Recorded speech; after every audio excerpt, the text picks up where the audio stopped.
State medical faculty থেকে একটি notice publish করা হয়েছিল 15 আগস্ট 2024। সেখানে বলা ছিল কিছু অপ্রত্যাশিত কারণের জন্য প্রিলিমিনারি এবং ফাইনাল ইয়ারের এক্সাম শিডিউল চেঞ্জ করা হয়েছে, যেটি হওয়ার কথা ছিল 21 থেকে 24-এর মধ্যে। সেই শিডিউলটি চেঞ্জ করা হয়েছে এবং পরবর্তী কোনো নোটিফিকেশনের মাধ্যমে সেই শিডিউলের ডেট জানিয়ে দেওয়া হবে।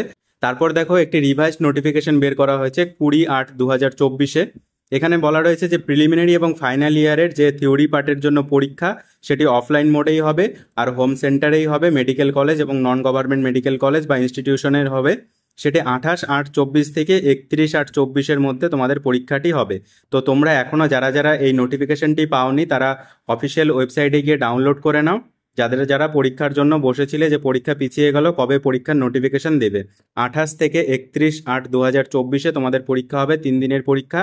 আর এটা কিন্তু শুধু থিওরি পার্টের জন্য। আবার প্র্যাকটিক্যালের জন্য দেখো তোমাদের এখানে শেষে বলা রয়েছে oral or practical examination will be held within 15 days from the date of the completion of theory examination. 15 দিনের মধ্যে ওরাল এবং প্র্যাকটিক্যালের যে পরীক্ষাগুলো রয়েছে সেগুলো কিন্তু 15 দিনের মধ্যে তোমাদের কমপ্লিট হয়ে যাবে।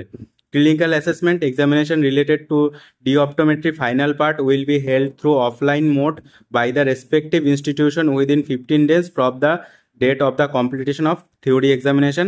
স্পেশাল নোট কিছু দেওয়া রয়েছে। 100 নম্বরের যে তোমাদের থিওরি পরীক্ষা হবে, 3 ঘন্টার এটি পরীক্ষা হবে, 12টা থেকে 3টা পর্যন্ত পরীক্ষা হবে। বাস এটাই দেওয়া রয়েছে। ওরাল অ্যান্ড প্র্যাকটিক্যালের জন্য 100 নাম্বার রয়েছে। ঠিক আছে, তো এই 20 তারিখে এই নোটিফিকেশনটি পাবলিশ করা হয়েছে। তোমরা এখনও যারা যারা এই নোটিফিকেশনটি পাওনি SMFWBর অফিসিয়াল ওয়েবসাইটে গিয়ে নোটিফিকেশনটি ডাউনলোড করে নাও এবং তোমাদের পরীক্ষার যে রিভাইজ যে শিডিউল রয়েছে সেই শিডিউলটি তোমরা দেখে নাও।